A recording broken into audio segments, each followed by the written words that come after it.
Hey kids, do you like Monster Hunter? Do you love Metal Slug? Well boy, do I have the game for you! Today, I decided to give Mercenary Kings a go. Let's do this. So yeah, this is the opening. This is probably going to make you think, this feels like Scott Pilgrim. That's because, believe it or not, it's made by the same team. That news in of itself made me jump for glee because Scott Pilgrim, the video game, is a legendary beat 'em up, and I was very hyped for this game. It's out on the PS4, Windows, and Mac. Soon it will be released to the Vita. Now you're looking at extra 2 characters and thinking, oh cool, I can unlock these 2 new characters. I bet they do something extremely different from each other. No, not at all. Maybe they'll add these characters as DLC later. Who knows? But King and Empress have no difference of any kind as far as I know when it comes to their playstyle.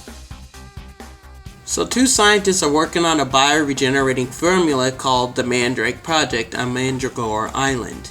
A terrorist organization known as Claw kidnapped one of the scientists and turned the entire project into, you guessed it, a weapon of mass destruction.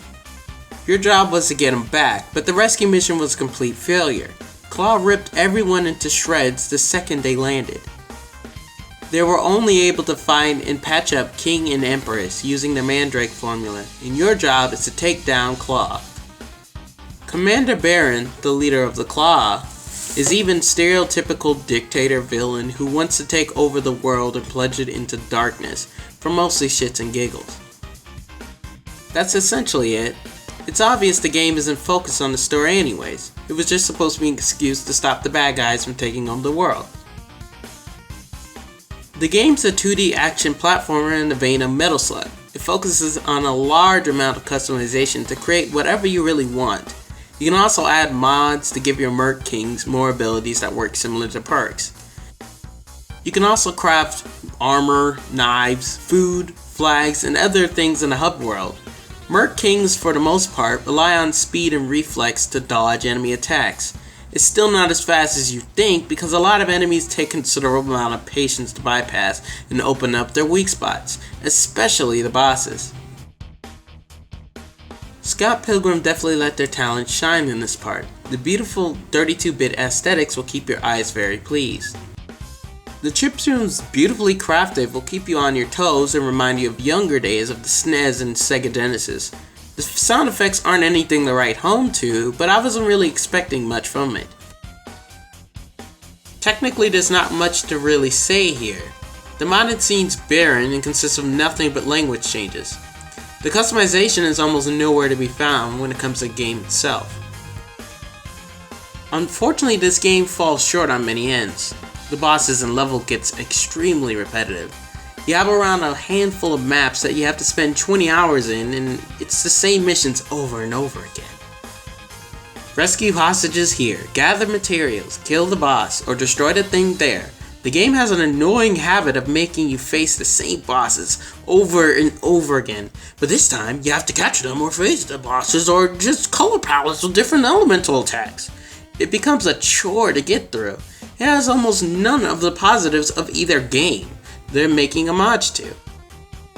Metal Slug's fast action-paced gameplay with huge bosses that require good eye and reactions to overcome, or Monster Hunter's emphasis on differentiating weapons that play completely different from one another, and huge giant monsters that have different strategies and tactics required to take them on, along with good planning, patience, and skill. Merc King bosses aren't huge hunking metals that require fast reaction.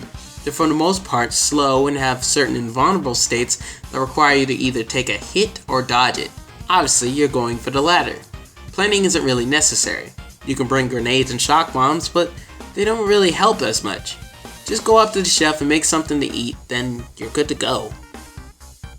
If you forgot something essential like shock bombs or C4, don't worry, you can call up allies on the radio and they can just drop the item for you.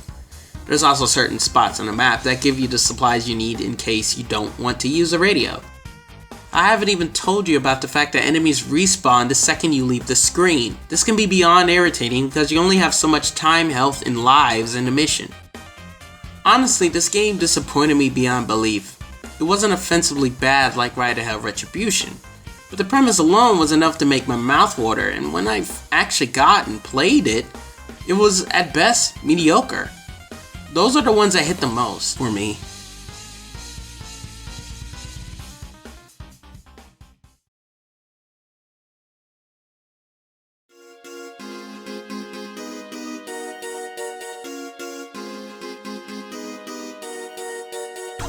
Thanks for watching, guys. Songs are in the description and also on the screen. If you can do me a favor here and hit that Pepe there to subscribe to this channel, I'd appreciate it. If you could also hit the like and favorite button, that'd be great as well. Also, I was banned from Twitter because I was messing with Anthony Birch, so follow me on the new Twitter in the description. And as always, stay skeptical, Marines.